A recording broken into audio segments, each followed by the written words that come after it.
পৌঁছে গেছি আমরা নেহেরু সেলের মধ্যে, মানে যেখানে স্যার জওহরলাল নেহেরুকে আটকে রাখা হয়েছিল। এটা হচ্ছে 207 নম্বর রো।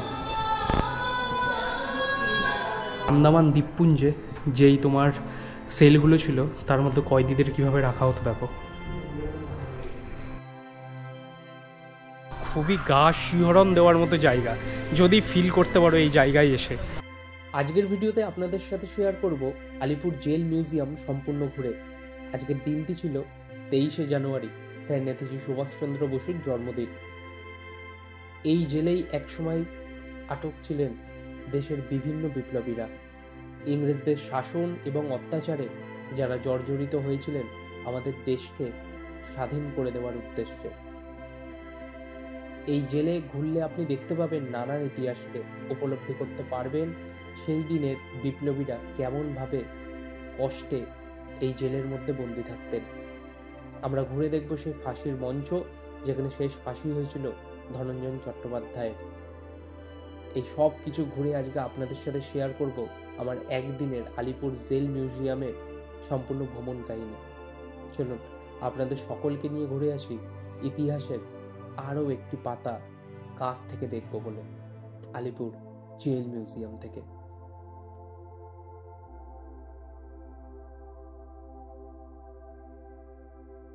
হ্যালো বন্ধুরা, welcome back to my channel. স্বাগত জানাচ্ছি তোমাদের আরও একটা নতুন ভিডিওতে। আজকের ভিডিওতে আমি তোমাদের দেখাবো কলকাতার অন্যতম সুন্দর একটা মিউজিয়াম, আলিপুর জেল মিউজিয়াম। এই মুহূর্তে ঠিক আলিপুর জেল মিউজিয়ামের ঠিক বাইরেই আমি দাঁড়িয়ে আছি। এটা হচ্ছে পার্কিং জোন এরিয়া এবং সামনেই হচ্ছে টিকিট কাউন্টার। তা চলো টিকিটটা কেটে ভেতরে ঢুকি, তোমাদের সব কিছু দেখায় আলিপুর জেল মিউজিয়ামে দেখার কি কি আছে। চ্যানেলে প্রথম হয়ে থাকলে অবশ্যই কিন্তু চ্যানেলটাকে সাবস্ক্রাইব করে পাশে থাকা বেল আইকনটা প্রেস করে রেখো পরবর্তী ভিডিওগুলোর নোটিফিকেশানের জন্য। তাহলে চলো আজকের ভিডিওটা শুরু করা যাক, লেটস গো।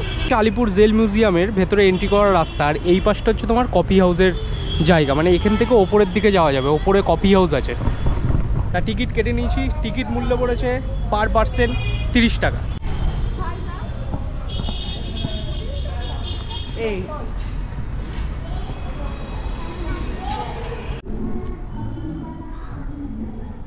তো ফাইনালি এন্ট্রি করে ফেললাম আলিপুর জেল মিউজিয়ামের একদম ভেতরে। এইখান থেকে জাস্ট এন্ট্রি করলাম, ওপরেই যেটা বলছিলাম তোমাদের কফি হাউসের জায়গাটা কিন্তু ওপরে। আলিপুর জেল মিউজিয়ামের ভেতরে এন্ট্রি করার পরেই তোমরা কিন্তু একটা ম্যাপ দেখতে পাবে, যেখানে তোমরা যেতে চাও এই ম্যাপ দেখলে কিন্তু এই বুঝে যেতে পারবে যে কোন দিকে কি কি দেখার জিনিস আছে। এবং এই পাশে হচ্ছে শহীদ মঞ্চ।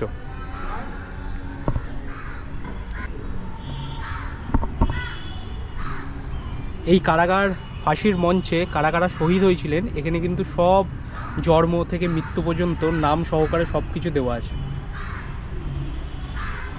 তা তোমরা শহীদ মঞ্চটা দেখতে পেলে, এইখানে একটা সময় ইংরেজদের আমলে যেই সব বিপ্লবীরা এখানে কারাগারে বন্দী ছিলেন তাদের এখানে ফাঁসিতে ঝোলানো হয়েছিল এবং তাদেরই কিন্তু এইখানে শহীদ মঞ্চটা করা আছে। আর এরকম বসার কিন্তু প্রত্যেকটা জায়গায় এরকম বেঞ্চ করে দেওয়া আছে এখানে বসার জন্য। তো এবার আমরা সামনের দিকে যাব, সামনের দিকেও অনেক কিছু দেখার আছে, চলো।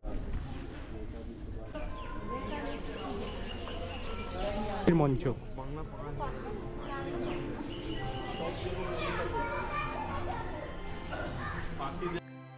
এখন আপনারা দেখছেন ফাঁসির মঞ্চ। এটি হচ্ছে সেই ফাঁসির মঞ্চের জায়গা যেখানে শেষ ফাঁসি হয়েছিল 2004 সালের 14ই আগস্ট ভোরবেলা। ধনঞ্জয় চট্টোপাধ্যায়কে এই আলিপুর সেন্ট্রাল জেলেই ফাঁসি দেওয়া হয়েছিল। এবং ওপরের যে ঘরগুলো দেখতে পাচ্ছেন ওইগুলো হচ্ছে কয়েদিরা থাকতেন ওই ঘরে। ইংরেজ সরকার কয়েদিদের দেখাতেন কিভাবে ফাঁসি হচ্ছে, যাতে কয়েদিরা সব কিছু সত্যি কথা ইংরেজদের সামনে বলে দেয় এবং আমাদের অনেক গোপন তথ্য যাতে ফাঁস হয়ে যায়। ফাঁসি হওয়ার পর কাটাই চেরাই সব কিন্তু এই ঘরেই করা হতো। দেখুন এইখানে কত সুন্দরভাবে ফুটিয়ে তোলা হচ্ছে। ফাঁসির মঞ্চ থেকে শুরু করে প্রত্যেকটা সেলের ভেতরে কেমন কিভাবে কয়েদিরা থাকতেন, এই জায়গাটাই আপনি যখন যাবেন এই জায়গাতে অনুভূতি করতে পারবেন। গা শিহরণ দেওয়ার মতো একটা বিষয়বস্তু আপনার মনে একবার হলেও কিন্তু নাড়া দিয়ে যাবে।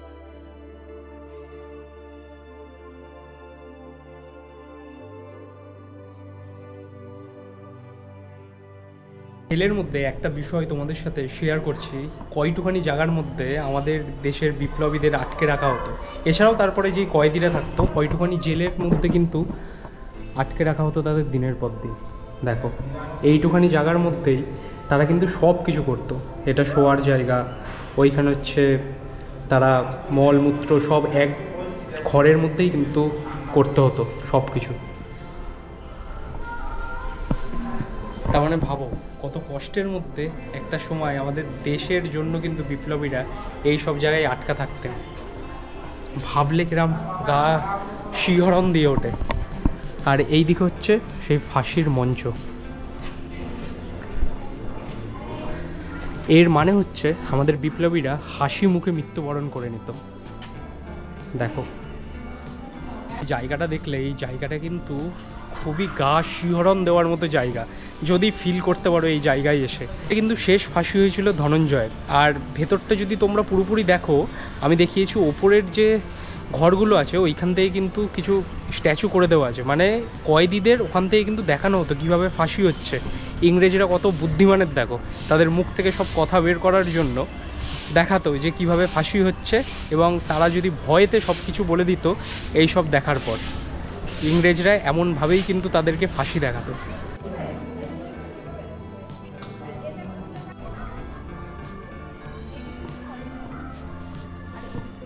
পৌঁছে গেছি আমরা নেহেরু সেলের মধ্যে, মানে যেখানে স্যার জওহরলাল নেহেরুকে আটকে রাখা হয়েছিল।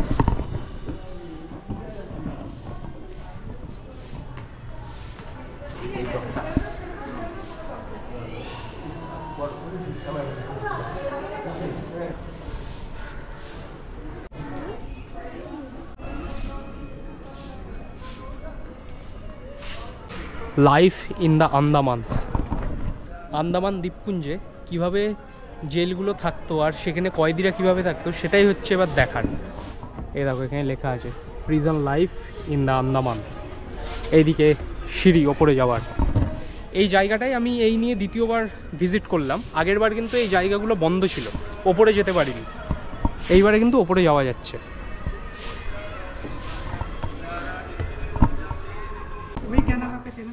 हाँ ट्रैवलियाना शुभ, ट्रैवलियाना शुभ, शुभ हाँ ट्रैवलियाना शुभ। हाँ कहाँ से हो आप? ये टलीगंज। टलीगंज। हाँ, कैसा लग रहा है इधर? सही है। कोलकाता के हैं नहीं ऐसा, हम बिहार से हैं। बिहार से? बिहार में कहाँ? भागलपुर। अच्छा अच्छा भागलपुर। नॉर्थ ईस्ट घूमे? नहीं नॉर्थ ईस्ट में जब गया था उधर व्लॉगिंग नहीं करता था। हाँ शिलोंग मेघालय मेनली क्या ब्लॉगिंग चैनल जो होता है ना बंगाल में बंगाली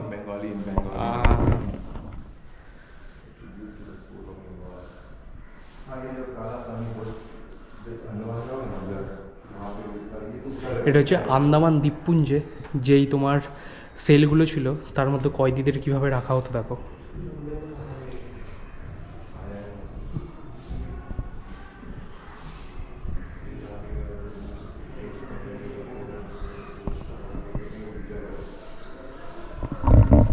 এই জায়গাটা এলে তোমরা ফিল করতে পারবে সেই জিনিসটা।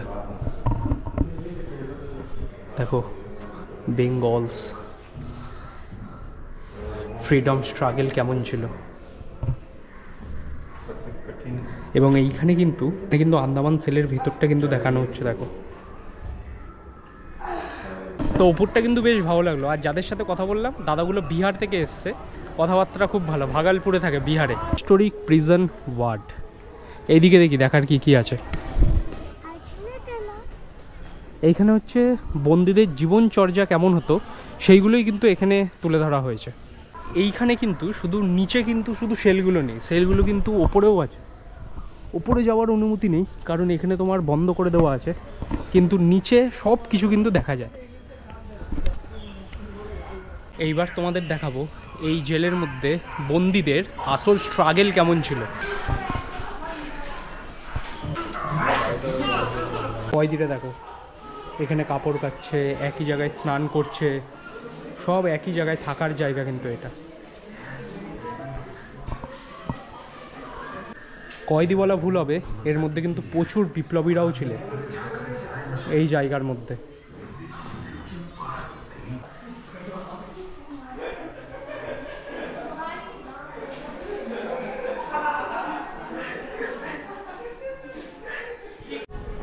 এইবার আমরা যাব আর্ট গ্যালারির দিকে।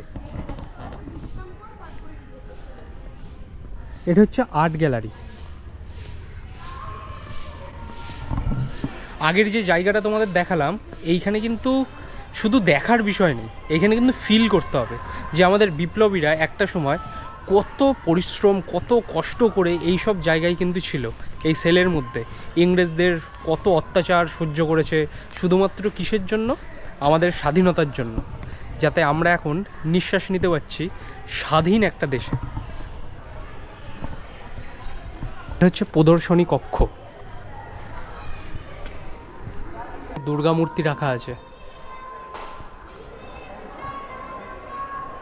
বেসিক্যালি যত কলকাতায় বড় বড় ঠাকুর পুজো হয় তার মধ্যে কিন্তু কিছু কিছু মূর্তি এইখানে কিন্তু রেখে দেওয়া হয়।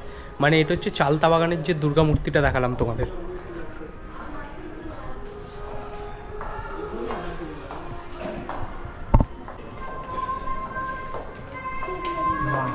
এইখানে আরও একটা বিষয় দেখার আছে, তখনকার দিনের মুদ্রা কেমন হতো। সেই মুদ্রা মানে এখন তো আমরা পয়সা টাকা এগুলো বলি, তখনকার দিনে মুদ্রা ছিল।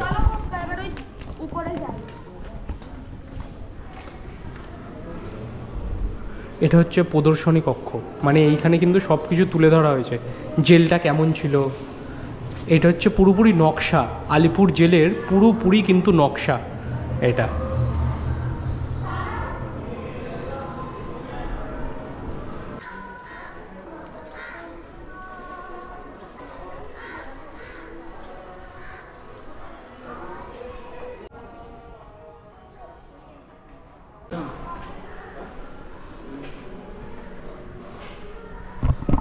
এইখানে হচ্ছে অ্যাওয়ার্ড যত পেয়েছেন, এইখানে হচ্ছে সব কিছু কিন্তু আছে। মানে এই মিউজিয়ামের, এই জেলের যত অ্যাওয়ার্ড আছে সব কিছু কিন্তু এইখানে রাখা আছে।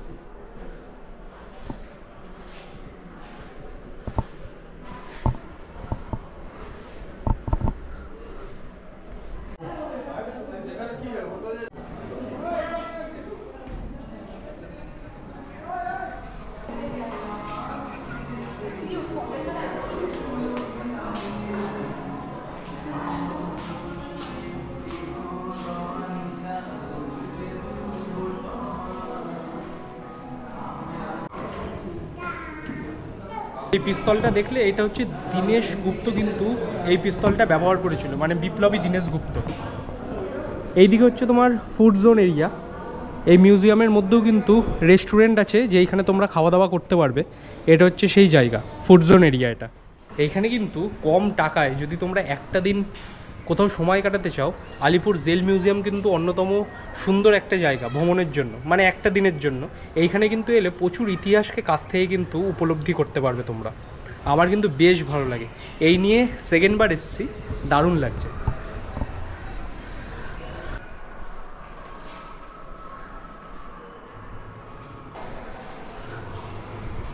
ইনি হচ্ছেন স্যার নেতাজি সুভাষচন্দ্র বসু।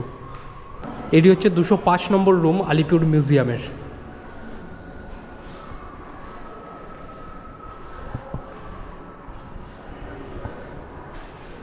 কার্টুন চিত্রে কিন্তু এইখানে সব কিছু তুলে ধরা হয়েছে।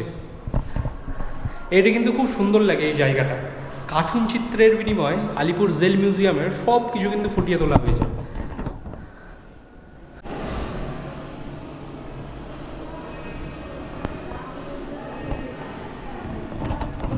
এইবার আমি যেই ঘরের মধ্যে এসেছি, এটা হচ্ছে ভারতের মুক্তি সংগ্রামে বাংলার সব বিপ্লবীদের ছবি এখানে কিন্তু পুরো ঘরটার মধ্যে।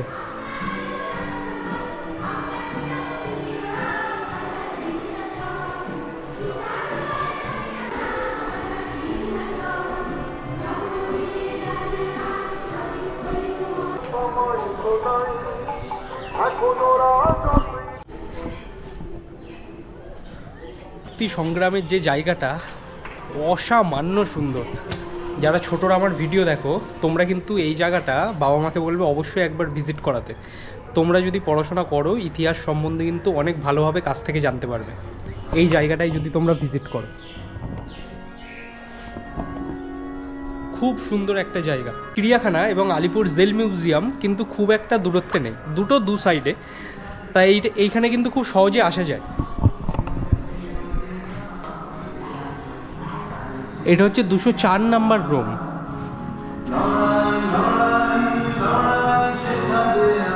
সেন্ট্রাল জেল একটা টাইমে।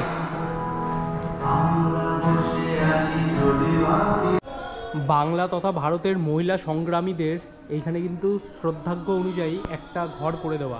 এটা হচ্ছে 207 নম্বর রুম।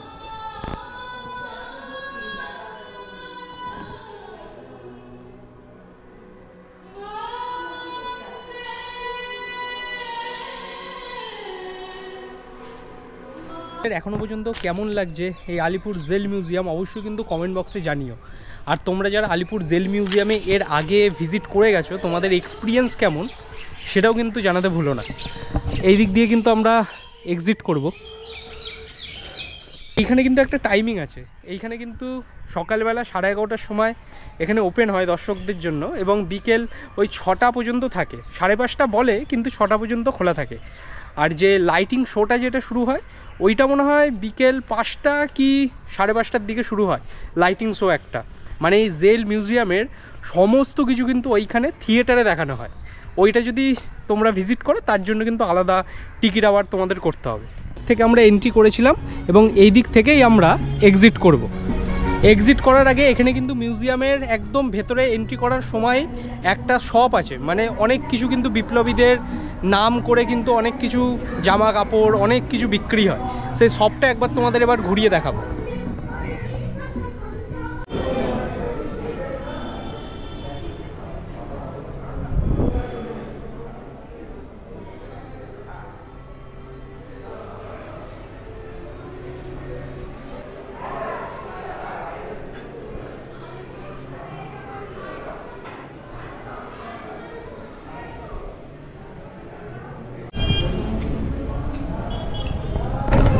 তো ফাইনালি পৌঁছে গেলাম আলিপুর জেল মিউজিয়ামের একদম বাইরে।